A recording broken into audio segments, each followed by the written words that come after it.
Every night my girlfriend wakes me up to tell the exact same joke. Before I start, I feel like I should let something very clear.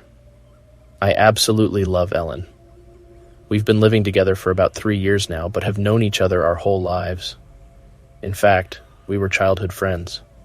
And I know this may sound like a fairy tale to some people, but it truly felt like we were always destined to be together. Even after graduation, when we started dating other people, it only felt truly right when we were with each other. So I don't know what took me so long to ask her out, but I'm really glad I did. We have the same taste in music, movies, and even food. We laugh at the same dumb jokes, and know exactly how to comfort each other in times of need. She's the kindest, most gentle and loving girl I ever met.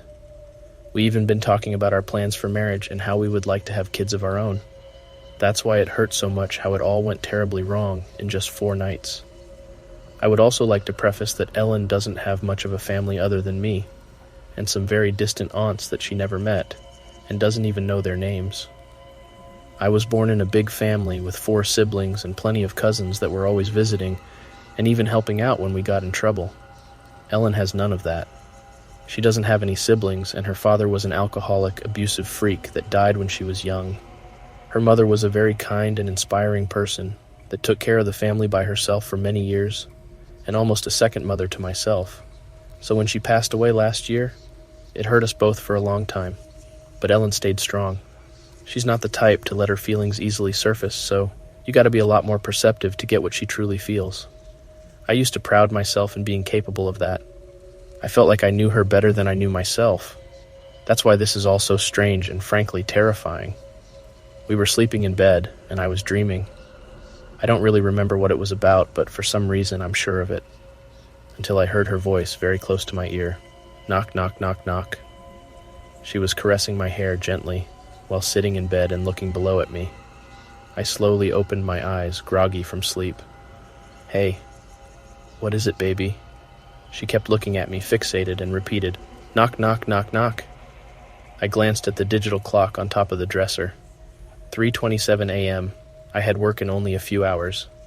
What is it, Ellen? She paused. Please answer the joke, dear. Knock, knock, knock, knock. Fine. I accepted, mostly because I was expecting some kind of surprise. Ellen wasn't the type to do what she was doing for no reason. Who's there? Her smile opened up and she answered, Not me, so don't answer the door. I kept looking at her, dumbfounded. What was that supposed to mean? Is that it? Is that the joke? Yes, she said, laying in the couch and covering herself with a blanket. Thank you for answering. Weirdo, I answered, closing my eyes and going back to sleep. Next morning, things went as usual. I only remembered the strange conversation while I was alone in the bathroom, brushing my teeth, and wasn't even sure if it had truly happened or if it was just a weird dream. So we had our breakfast together, and she was acting normal, reading something aloud from a fashion magazine.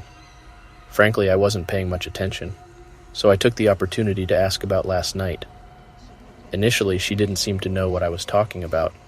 Then her eyes fixated on me, and the same smile from last night crossed her face briefly. And I knew it wasn't just a dream. She told me it wasn't anything of importance and stopped paying attention when I asked more inquisitively. And even though I shouldn't, I gave up.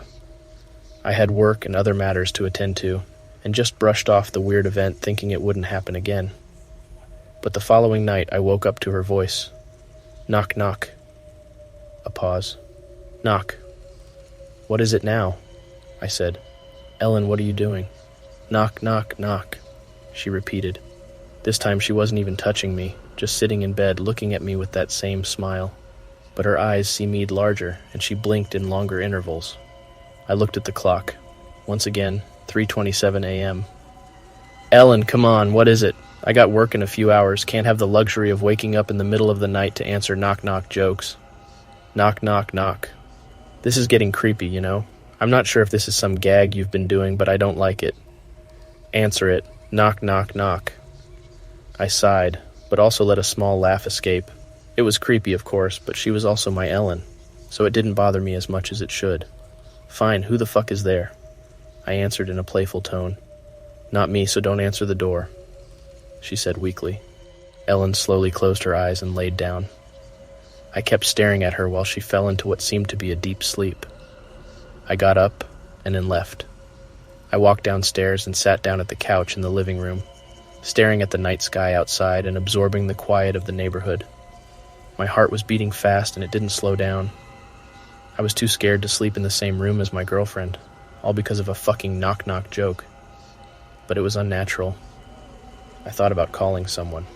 I thought about it all being some kind of sleep-related issue, such as some type of sleepwalking, but it didn't make any sense. I felt so tired, and decided that early in the morning I would call an old friend who's a psychologist and get the opinion of a professional. Something was wrong with Ellen. I stayed in the couch as the day rose, and once Ellen woke up, she was acting normal again. Even asked me why I wasn't in bed. I didn't answer. In fact, I didn't speak to her and simply left for work. She seemed very upset, but I wouldn't do anything about it. Once I got to work, I called my friend, told him everything that was happening in as much detail as I'm describing now. He didn't seem as worried as I figured, but we agreed in making an appointment for next week. Now I just needed to convince Ellen to come with me. I received plenty of text messages from her. She seemed very worried, sad, and even confused. She apologized a lot, and it broke my heart a little. I felt bad. I shouldn't have, but I answered her and made her promise it wouldn't happen again. I also told her about the appointment, and she seemed reluctant but agreed to go with me. So we made up. This was Ellen, after all. The girl I knew ever since I was 6 years old. The woman I loved, and that had taken care of me for years. And as much as that strange behavior creeped me out, she wasn't doing anything particularly frightening or even dangerous. So for a brief while, I convinced myself I should give her another chance. When I returned home from work, we stayed together. She even prepared my favorite meal. Ellen was acting as gentle and caring as I always remembered, and I slept with her in our bedroom, even though I was still a bit reluctant. Knock. I couldn't believe it. She promised me she wouldn't. Knock. I gazed at the clock. 3:27 a.m., always. Knock. I was laying on my stomach and I couldn't see her face. In fact, I didn't even bother to look at her. I was feeling more sad than scared at that point. Sad that she had broken her word. Knock. Who's there? I answered, determined to just go back to sleep. Not me, so don't answer the door. I stayed quiet and closed my eyes. I just hoped I would be able to handle it until the appointment next week. To my surprise, I was actually able to sleep. Probably because I hadn't been able to rest since last night. The following morning, I went back to not saying anything to Ellen, only very limited responses. I was expecting her to act same as yesterday, trying to apologize, but she didn't. Mostly she didn't say anything, almost as if she had accepted it. She also looked tired, or at least a bit weak. I went to work, but I couldn't stop thinking about her. Didn't receive any messages either. Once I got back, we had the most silent dinner I ever had in my life, and she barely ate anything. I decided to let her have the bedroom and sleep on the couch. I wasn't sure if it would stop her, but held on to the hope that she wouldn't go downstairs only to tell me the same knock-knock joke again. I covered myself with a blanket, shaked off that uneasy feeling, and tried to sleep. I had a deep sleep without dreams. Felt like I was lost in darkness. Then I heard breathing. Opened my eyes to see Ellen standing above me, looking at me with big, fixated eyes and dilated pupils that didn't seem to belong in such a completely neutral expression, watching me sleep. I almost screamed in terror, jumped out of the couch, and her eyes followed me as I stumbled through the dark room, creating distance between us. For a moment I was able to glance at the clock above the table, 3:27 a.m. "Ellen, what are you doing?" I asked, desperate, but she didn't move. In fact, she didn't say anything, just stared at me, as if I was made of glass and she could see right through me. Then I heard a knock on the front door. Instinctively, I looked in that direction. It was followed by another knock, and another, someone almost pounding at the door. I glanced back at Ellen and she was still staring at me. Slowly, I got closer to the door and she didn't move. The pounding continued. "Who's there?" I screamed. It stopped, and then I heard a voice. "John? John, can you hear me? Open the door, please. John, please open the door." I froze in place. The voice kept calling me, but I couldn't believe it. It was Ellen's voice, coming from the other side of the door, but it couldn't be. "I beg you, John. Open the door, it's serious. She's not me, I swear, she's not me. Slowly, I turned my head to look at Ellen, standing in front of the couch. She was looking at me, the same fixated eyes and a terrible wide grin across her face. The pounding continued. John, open the door, please, you have to trust me.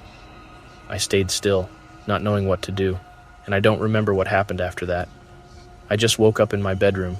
The digital clock indicates it's 4:21 a.m. Ellen isn't by my side. I'm completely alone. I'm trembling, uncontrollably, and I don't know what's going on.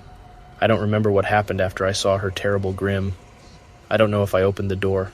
I tried to look for my phone, see if I could call the police or at least someone that I know, but I left it downstairs. All I have is Ellen's laptop, and it's where I'm writing this right now, to get advice, because I can't go downstairs.